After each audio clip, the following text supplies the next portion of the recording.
The day I found the neon orange violation notice stapled to my equipment shed was the same day I realized my peaceful retirement in sunny Arizona was about to become a war zone.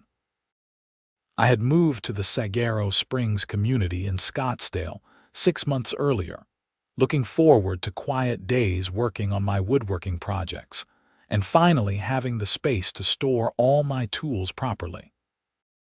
The neighborhood seemed perfect at first glance, with its pristine streets, uniform beige houses, and those fancy decorative streetlights that gave the whole place an upscale resort feel. What I did not realize was that the homeowners association ran this place like a maximum security prison, and the warden's name was Patricia Cunningham. The notice fluttered in the hot desert wind as I stood there in my driveway, reading the words that made my blood pressure spike. Violation. Unauthorized structure visible from street. The metal equipment shed located at 4287 Desert Willow Drive must be removed within 14 days or face daily fines of $200. This structure violates Section 7, Paragraph 3 of the Saguaro Springs HOA covenant regarding outbuildings and aesthetic standards. I looked at my shed. It was a simple 10 by 12-foot metal structure, tucked neatly beside my house, painted a neutral gray that matched my home's trim. I had specifically chosen that color to blend in. Inside were my table saw, drill press, sanders, and all the equipment I needed for my woodworking hobby. Without this shed, I would have nowhere to store thousands of dollars worth of tools. My phone rang before I could fully process my anger. It was my neighbor, Tom, a retired engineer in his 70s who had lived in Saguaro Springs for 8 years. "Did you get one too?" I asked. "No, but I saw Patricia's car circling the neighborhood this morning with her clipboard. She does this every few months. Finds some random thing to nitpick and starts issuing violations. Last year she tried to fine the Johnsons because their desert landscaping rocks were the wrong shade of tan. Can she really do this? I checked the CC and Articus before I built the shed. There was nothing that said I could not have one." Tom sighed. "You probably looked at the original covenants from when the development was built in 2018. Patricia got herself elected HOA president 2 years ago and has been rewriting rules ever since. She calls emergency board meetings with just her cronies, passes new regulations, and then enforces them retroactively. Half the neighborhood does not even know what the current rules are." I thanked Tom and went inside to dig out my copy of the HOA documents. He was right. My copy was from the original developer, dated 2018. I pulled up the HOA website and found a link to updated covenants, last modified 3 months ago. Section 7, Paragraph 3 now included language about prefabricated metal structures being prohibited if visible from any public right-of-way. The problem was, I had built my shed 7 months ago, 4 months before this rule existed. Retroactive enforcement seemed legally questionable at best. I decided to attend the next HOA meeting, scheduled for that Thursday evening at the community center. I spent the intervening days researching Arizona HOA law and preparing my argument. I was not some young hothead looking for a fight. At 52 years old, after 30 years as an electrical contractor, I had learned patience and how to handle bureaucracy. But I also knew my rights.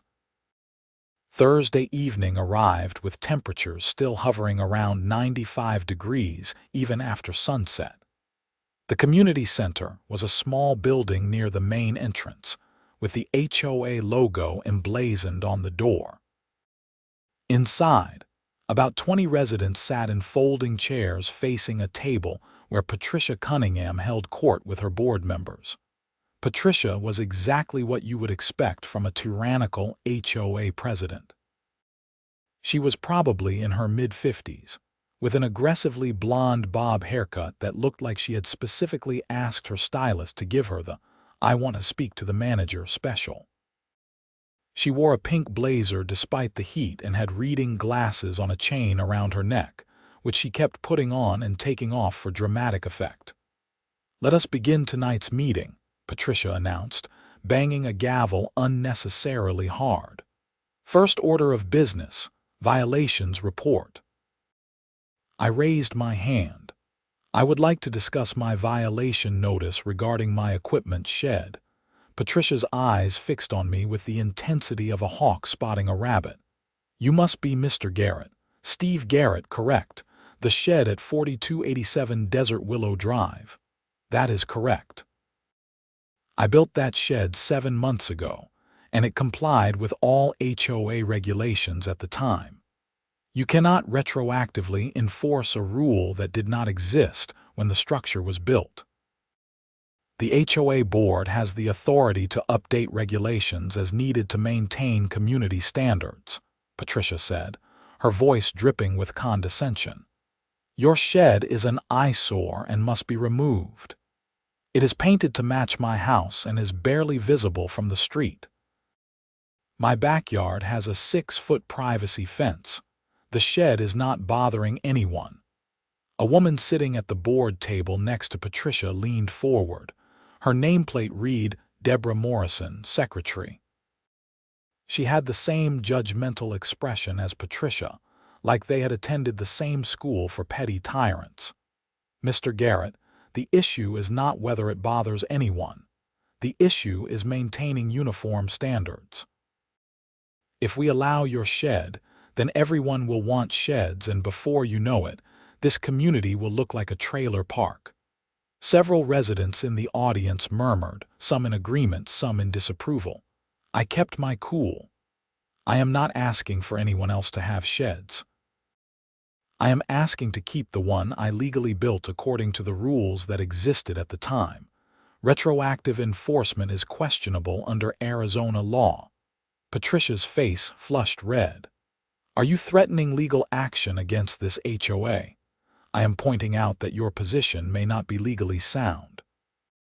I would like the board to grandfather in my existing structure, as it was built in good faith compliance with the rules at the time." "Request denied," Patricia said immediately, not even consulting with the other board members.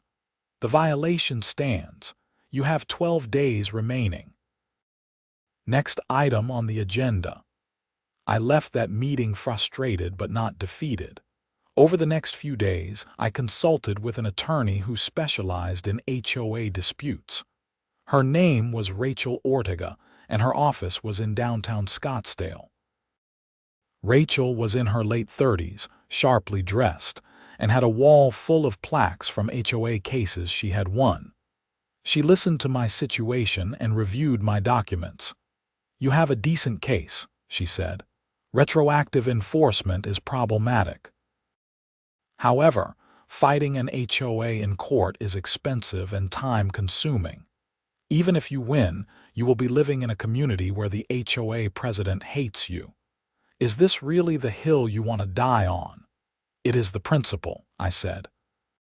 "Plus, I have nowhere else to store about $15,000 worth of equipment. My garage is full, and I specifically bought this house because it had room for a shed." "Okay, I can send them a letter outlining the legal issues with their position. That might make them back down." But Patricia Cunningham has a reputation. She has been sued before, and she does not care. The HOA has insurance that covers legal fees, so she spends other people's money defending her petty crusades. Rachel sent a strongly worded letter to the HOA board. 3 days later, I received a response. Not only did they reject my request, but they also sent me a second violation notice. This one was for my trash cans being visible from the street on a non-collection day. I had literally taken them out the night before collection, which was my normal routine, but apparently they now had to be hidden until the morning of collection.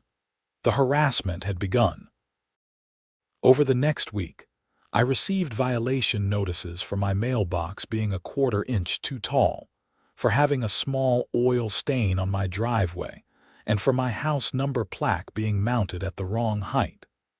Each violation came with a $200 fine if not corrected within 10 days. I was not the only one being targeted.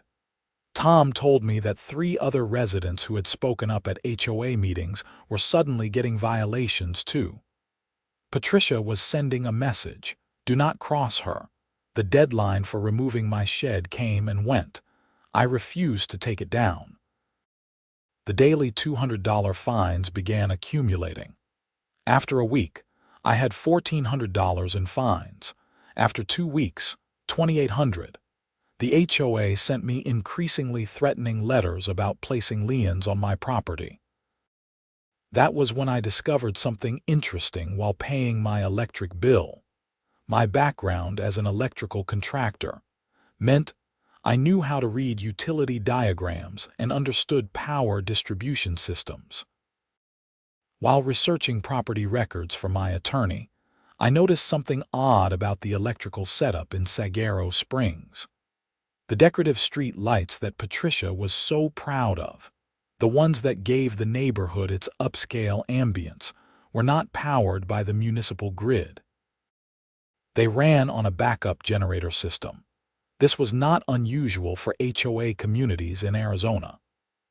During the summer monsoon season, power outages were common, and fancy neighborhoods liked to keep their street lights running to maintain security and property values. What was unusual was where the generator was located. It was in a concrete enclosure on my property. I went out to investigate. Sure enough, at the back corner of my lot, near the property line but definitely on my side of it, was a large concrete pad with a metal enclosure. Inside was a substantial diesel generator, probably 50 kilowatts, with fuel tanks and automatic transfer switches. Conduit ran underground from this location toward the street. I pulled out my property survey, the one I had gotten when I bought the house. The generator enclosure was clearly on my property, about 3 feet inside my boundary line. I checked my deed and title documents. There was no easement granting the HOA access to this location. There was no agreement allowing them to place equipment on my property. The developer had apparently installed this generator to power the street lights, and when the lots were sold, nobody had bothered to establish a proper easement.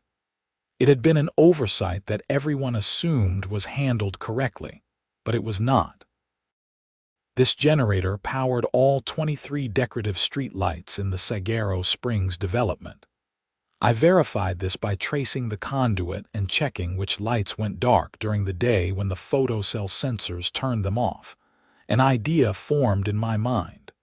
A beautiful, perfectly legal idea. I called Rachel Ortega. "Can the HOA place equipment on my property without an easement?" "Absolutely not. That is a trespass.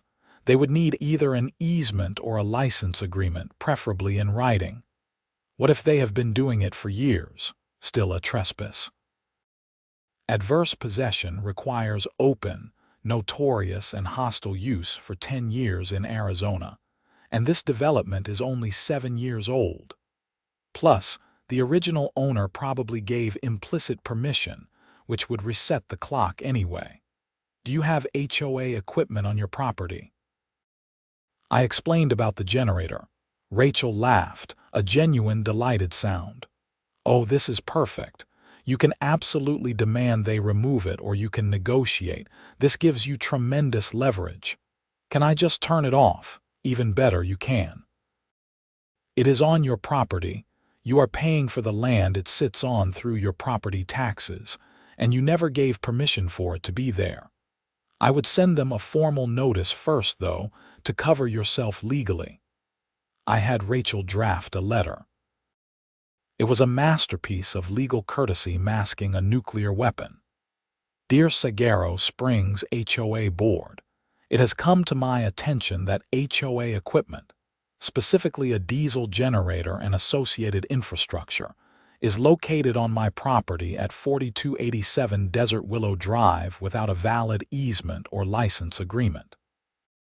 This constitutes a trespass.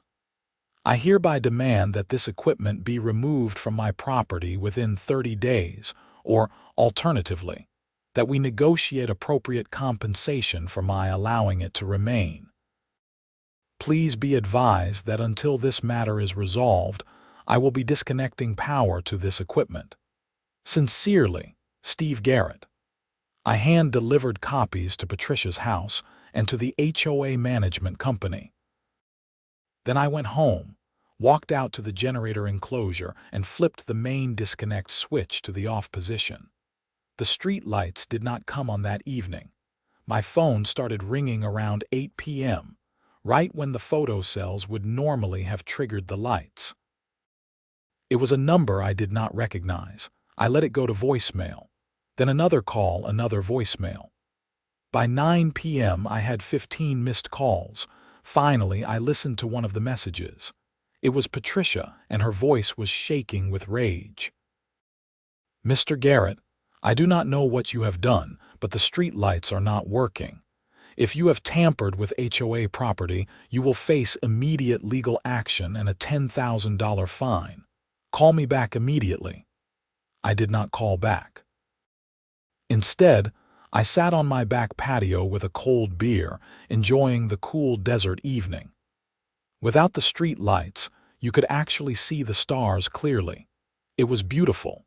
The next morning, I found Patricia standing in my driveway at 7 a.m. She had 2 men with her, both wearing shirts from Desert Electric Services. "Mr. Garrett, we need access to the generator on your property. Our street lights are not functioning. Good morning, Patricia." I received no response to the letter I delivered yesterday regarding the unauthorized equipment on my property. That equipment belongs to the HOA. You have no right to touch it. Actually, it is sitting on my property without a valid easement. I have every right to deny access to my property. One of the electricians spoke up.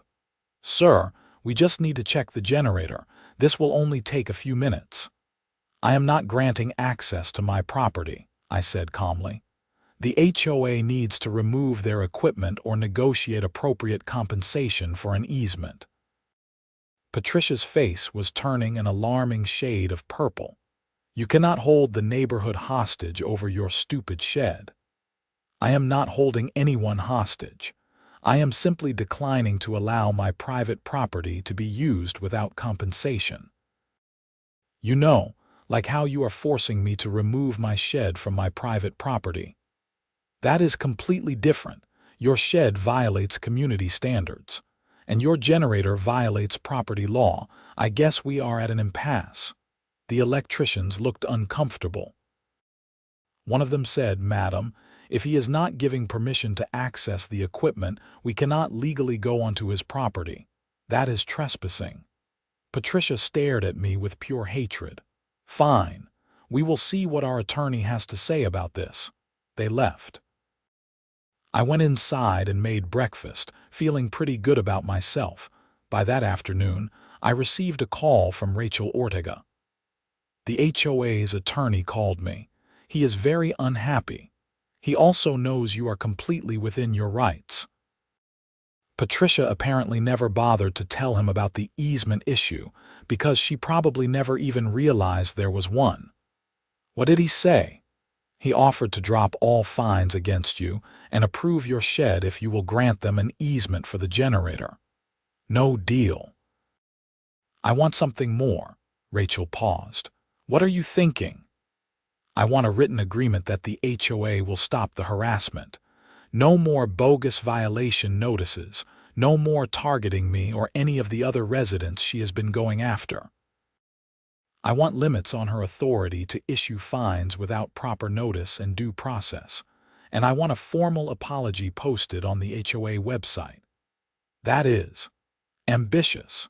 But given that the alternative is having no street lights and probably dealing with angry homeowners, they might go for it. Let me negotiate. The next few days were interesting. Without street lights, the neighborhood was noticeably darker. Security was a concern. Several residents posted on the community Facebook page asking what was going on. Patricia posted a response blaming equipment failure and saying repairs were underway. Tom called me, chuckling. "I heard through the grapevine what you did. Half the neighborhood thinks you are a hero, the other half thinks you are an asshole. It is pretty evenly split.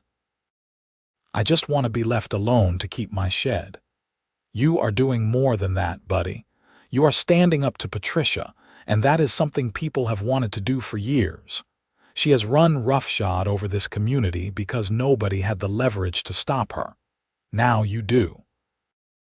On the third day, without street lights, someone tried to access the generator without my permission.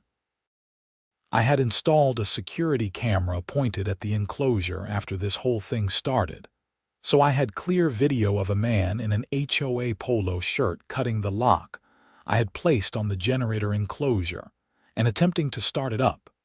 I called the Scottsdale Police Department. An officer arrived within 20 minutes. I showed him the video, my property survey, and the documentation that I had revoked permission for the equipment to be on my property. The officer took a report.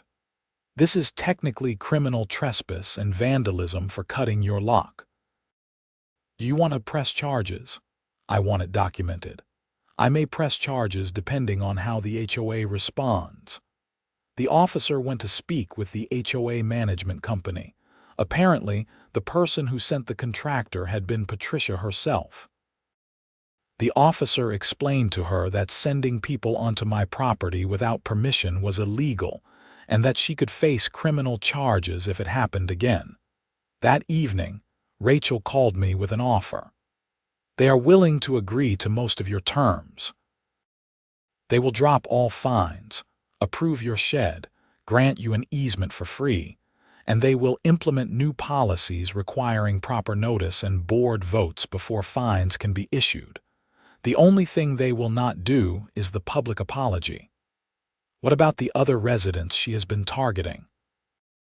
"They agreed to review all violation notices issued in the past 6 months and drop any that were issued without proper documentation or that involve retroactive rule enforcement. And Patricia, she stays as president for now. But with the new rules, her power is significantly limited. She cannot unilaterally issue fines anymore." I thought about it. It was not everything I wanted, but it was substantial. The main thing was protecting myself and other homeowners from future harassment. "Okay, but I want it all in writing, signed by the entire board and recorded with the county. And I want the ability to revoke the generator easement if they violate the terms." "That is reasonable. I will draft it." I expected that to be the end of it. I was wrong. The agreement was drawn up and signed. I granted the HOA an easement for the generator with the condition that any violation of the new HOA procedures would allow me to revoke it. All my fines were dropped. My shed was officially approved, and new policies were put in place requiring full board votes before violations could be issued. I flipped the generator back on. The street lights came back to life that evening. Several neighbors stopped by to thank me. A few others glared at me like I had committed war crimes. Tom brought over a bottle of decent bourbon to celebrate. "You actually did it," he said as we sat on my patio. "You neutered Patricia. I just want to work on my woodworking projects in peace." "Sure, but you also changed how this HOA operates. That is going to make life better for a lot of people." For about 2 weeks, everything was quiet. I worked in my shed, building a custom bookshelf for my living room. No violation notices appeared. Patricia avoided me when I saw her around the neighborhood. Then things got weird. I started noticing cars parked on the street near my house at odd hours. Not the same car, but different vehicles, always with people just sitting inside. One evening around 9 p.m., I walked out to check my mailbox, and a car that had been parked 3 houses down suddenly drove away quickly. I mentioned it to Tom. He frowned. "That is strange. Do you think Patricia is having you watched? For what purpose? To find something to use against you. She is vindictive." I increased my security camera coverage, adding cameras that covered my driveway and street view. Sure enough, the footage showed the same few vehicles repeatedly parking near my house with clear views of my property. I ran the license plates through a friend who still had access to a database. 2 of the vehicles were registered to a private investigation firm in Phoenix. Patricia had hired a private investigator to surveil me. This seemed excessive even for her. I could not figure out what she was trying to find. I was not doing anything wrong. I followed every HOA rule to the letter.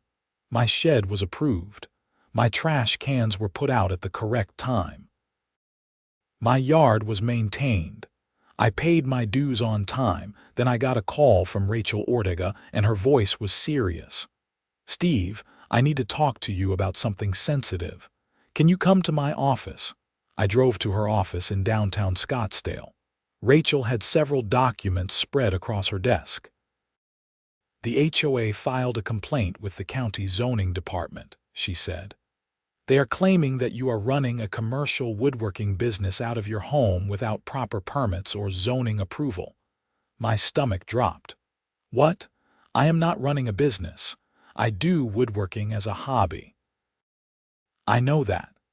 But they submitted a report with photos from what appears to be surveillance, along with claims that you are selling items and operating a commercial workshop in a residentially zoned area. If the county investigates and finds evidence of commercial activity, you could face significant fines and be forced to cease operations. I have made a few things for friends. I have never sold anything. Well, I put a coffee table on Facebook Marketplace once, but that was just getting rid of something I did not need." Rachel leaned back in her chair. "That Facebook Marketplace listing is part of their evidence. They also have photos of people coming to your house and leaving with items. Those were friends picking up gifts I made for them. Tom got a jewelry box for his wife's birthday. My sister visited and I gave her a cutting board. This is insane." "It is a stretch, but it is enough to trigger an investigation. The county has to follow up on zoning complaints. You will need to cooperate with their investigation and document that you are not operating a business." Over the next few weeks, I dealt with a county zoning inspector visiting my property, reviewing my equipment, and asking detailed questions about my woodworking activities. I provided bank statements showing no income from woodworking, explained that I had built items as gifts for friends and family, and documented the single Facebook Marketplace sale from 4 months ago as a one-time disposal of a personal item. The inspector was actually reasonable. "Mr. Garrett, I have to follow up on complaints, but this looks like a hobby to me. You are not selling products regularly, you have no business license, no commercial signage, nothing that indicates business activity. I will file a report clearing you of these allegations." "The HOA will not be happy about that." The inspector smiled slightly. "Between you and me, I have dealt with Saguaro Springs HOA before. Miss Cunningham files a lot of complaints. Not all of them are legitimate." The county cleared me. I thought that would be the end of it. But Patricia was not done. The next attack came through the HOA itself. At an emergency board meeting that I was not notified about, Patricia pushed through a new rule limiting the hours that power tools could be operated in the community. The new rule stated that power tools could only be used between 10 a.m. and noon on weekdays. This was clearly targeted at me. 2 hours a day, weekdays only, was not enough time to do any serious woodworking. It was designed to make my hobby impossible. Several neighbors who found out about the meeting told me that only Patricia and her two cronies on the board had been present. The other two board members, who were more reasonable, had not been notified. The vote had been 3-0 with two members absent. I called Rachel. "Is this legal?" "They did not notify the full board. It depends on the HOA bylaws. Let me check." She reviewed the bylaws and called me back.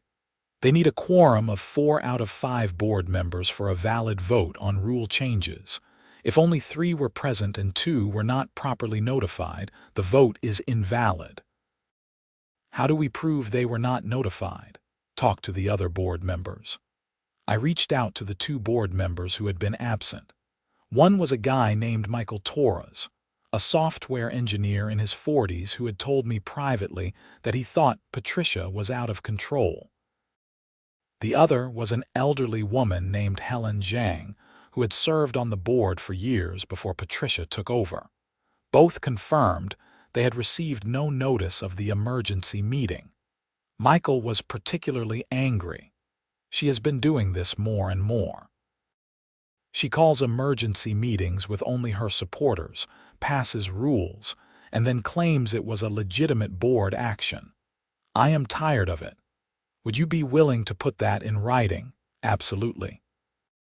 Rachel drafted a formal challenge to the rule change, signed by both Michael and Helen, arguing that the vote was invalid due to lack of proper notice and absence of a quorum. She filed it with the HOA and demanded the rule be rescinded. Patricia responded by calling for a special election to remove Michael and Helen from the board. This was a major escalation. The community was now fully aware that there was a civil war happening within the HOA. The Facebook group exploded with arguments. Some people supported Patricia, claiming the neighborhood needed strong leadership to maintain property values. Others supported the challenge to her authority, saying she had become a dictator. Tom organized a group of residents who were fed up with Patricia's behavior. We called ourselves the Homeowner Rights Committee, which was probably too formal a name, but it sounded official. We started documenting all the questionable things Patricia had done as HOA president. What we found was disturbing.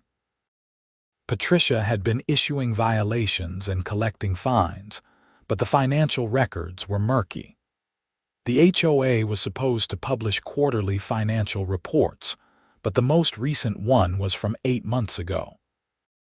When Michael Torres, as a sitting board member, requested access to the HOA bank accounts, Patricia refused, claiming he was not authorized. "As a board member, I have a legal right to access financial records," Michael told me. "Her refusal is a red flag." Rachel agreed. An HOA board member has fiduciary duties and must have access to financial information. Her blocking that access could indicate she is hiding something. We filed a formal complaint with the Arizona Department of Real Estate, which oversees HOA regulations in the state. We also demanded a full audit of HOA finances. Patricia went nuclear. She sent out a mass email to all residents claiming that I was trying to destroy the HOA, that I was a troublemaker who did not care about the community, and that she was taking legal action to remove me from the neighborhood. The email was unhinged enough that several people who had been neutral started questioning Patricia's stability. You could be strict about rules and still be rational. Patricia's email sounded paranoid and personal.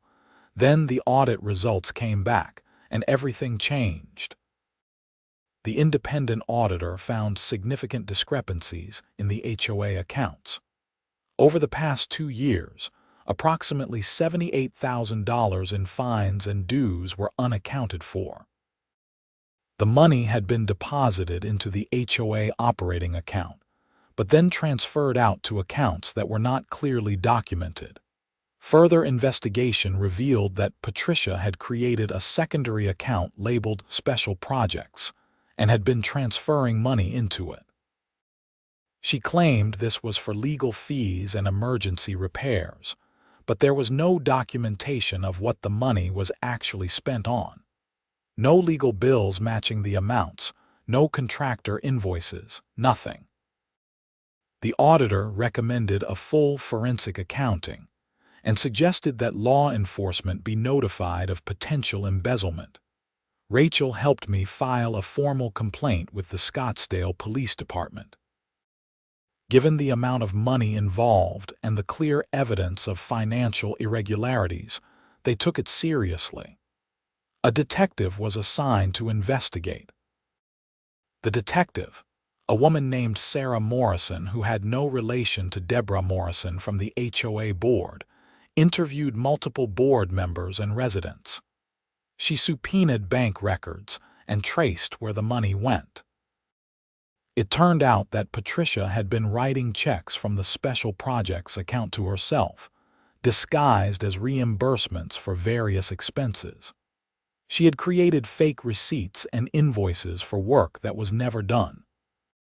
Over 2 years, she had embezzled approximately $62,000 from the HOA. Patricia was arrested on a Thursday morning. I watched from my living room window as 2 police cars pulled up to her house, 3 doors down. She was led out in handcuffs, screaming that this was all my fault, that I had orchestrated a conspiracy against her. Several neighbors came out to watch. Some looked shocked. Others looked satisfied. Tom stood in his driveway with his arms crossed and a grim smile on his face.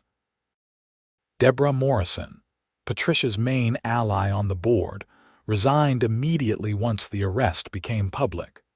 She claimed she had no knowledge of the embezzlement, and the investigation ultimately found no evidence she was involved. She had just been a loyal supporter who did not ask questions. The criminal case moved through the system over the next several months. Patricia's attorney tried to negotiate a plea deal, but the evidence was overwhelming. Bank records, fake invoices, testimony from board members, all of it pointed to deliberate theft. In the meantime, the HOA had to figure out how to function. Michael Torres stepped up as interim president. Helen Zhang took a more active role. They brought in 2 new board members through a special election, both of whom campaigned on transparency and reasonable governance. One of the first things the new board did was formally apologize to me and the other residents who had been targeted with bogus violations. They rescinded the ridiculous power tool restrictions. They implemented new financial controls, requiring 2 signatures on checks and monthly financial reports available to all residents. They also negotiated a proper easement agreement for the generator on my property, this time with an annual payment of $500 for the privilege of using my land. It was not a huge amount, but it was the principle of fair compensation. Patricia pleaded guilty to felony theft and embezzlement. She was sentenced to 3 years in prison, with the possibility of parole after 18 months. She was also ordered to pay full restitution of $62,000 to the HOA, though nobody expected to actually recover much of that money. She had spent most of it on personal expenses, including a Lexus and a vacation home in California. The whole saga took about 9 months from start to finish. By the time Patricia was sentenced, Saguaro Springs had transformed into a much different community. The new board focused on actual community improvement rather than petty enforcement. They organized neighborhood events, improved the common areas, and created a transparent system for addressing resident concerns. My shed remained exactly where it was, full of my woodworking equipment. I continued my hobby without harassment. The generator hummed quietly on the corner of my property, powering the streetlights every night, now with proper compensation and documentation. Tom and I became good friends through the whole ordeal. We had coffee most mornings on one patio or another, talking about woodworking projects, retirement life, and occasionally reminiscing about the crazy battle with Patricia. "You know what the funny thing is?" Tom said one morning about a year after everything settled down. "If she had just left you alone about the shed, none of this would have happened. She would probably still be president, still embezzling money, still making everyone miserable." "Pride comes before the fall," I said. "She was so focused on winning a petty fight that she did not realize it would expose her crimes." "You ever regret moving here?" I thought about it. The house was nice, the weather was good, and the neighborhood, despite all the drama, had potential. "No, I like it here. I just had to help fix some problems first." "With a creative interpretation of property rights and a well-placed generator," Tom said, raising his coffee mug in a toast. "Sometimes you have to work with what you have." The community continued to improve. Property values actually went up once word got around that the old corrupt HOA leadership was gone. New families moved in, attracted by the reasonable governance and active community involvement. I finished the custom bookshelf I had been working on when all this started. It turned out beautiful with dovetail joints and a rich walnut stain. I put it in my living room, filled it with books, and every time I looked at it, I remembered the lesson it represented. Stand up for your rights, even when it is inconvenient. Use the leverage you have, even when it seems unusual. And never let someone in a position of petty authority convince you that you are powerless. My equipment shed stood as a monument to that principle, visible from the street in all its properly approved glory. The generator hummed in the corner of my property, powering lights that now represented a community that had learned to govern itself fairly. And I spent my days in peaceful retirement, building things with my hands and occasionally telling the story of how I defeated an HOA president with a property line and a diesel generator. Life in Saguaro Springs settled into a comfortable rhythm. The street lights came on every evening right on schedule, powered by my generator under a fair and legal easement. My shed remained undisturbed, full of tools that created beautiful things. And Patricia Cunningham served her time in prison, a cautionary tale about the dangers of small power wielded badly. Sometimes the best revenge is not revenge at all, but simply standing your ground and letting someone's own actions bring them down. I had not set out to destroy Patricia or expose her crimes. I had just wanted to keep my shed and be left alone. But when pushed, I had found the perfect leverage and used it appropriately. The Homeowner Rights Committee, our informal group, eventually became an official advisory committee to the HOA board. We helped review proposed rule changes, mediated disputes, and ensured that individual homeowner rights were balanced against community needs. It was not glamorous work, but it mattered. Michael Torres served 2 years as HOA president before stepping down to focus on his career. He was replaced by a retired teacher named Gloria Martinez, who brought a sense of common sense and fairness to the role. Under her leadership, the community thrived.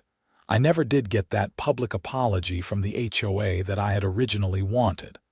But watching Patricia being led away in handcuffs was better than any apology could have been. Justice served is more satisfying than words. My woodworking hobby continued. I built furniture for friends and family, created custom pieces for my home, and found genuine joy in working with my hands. The shed that had started this whole mess became my sanctuary, a place where I could escape and create. And every evening when the sun set and the street lights flickered on, powered by the generator on my property, I smiled. Those lights represented more than just illumination. They represented a community that had learned to do better, a neighborhood that had rejected tyranny in favor of fairness, and a reminder that sometimes the little guy can win if he stands his ground. The The story spread beyond Saguaro Springs. Other HOA communities dealing with similar problems reached out, asking for advice. Rachel Ortega built a thriving practice representing homeowners against abusive HOAs. The local news did a feature story about the case, which led to increased scrutiny of HOA financial practices across Arizona.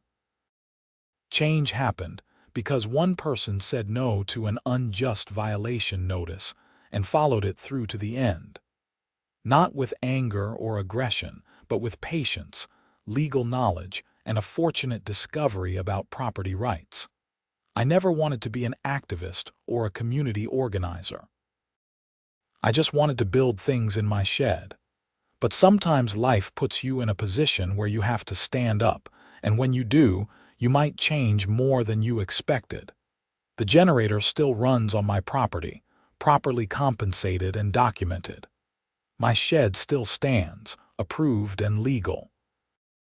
And I still live in peace in Saguaro Springs, Arizona, working on my projects and enjoying retirement. The only difference now is that I am known as the guy who took down a corrupt HOA president with a diesel generator and a property survey. It is not a bad legacy.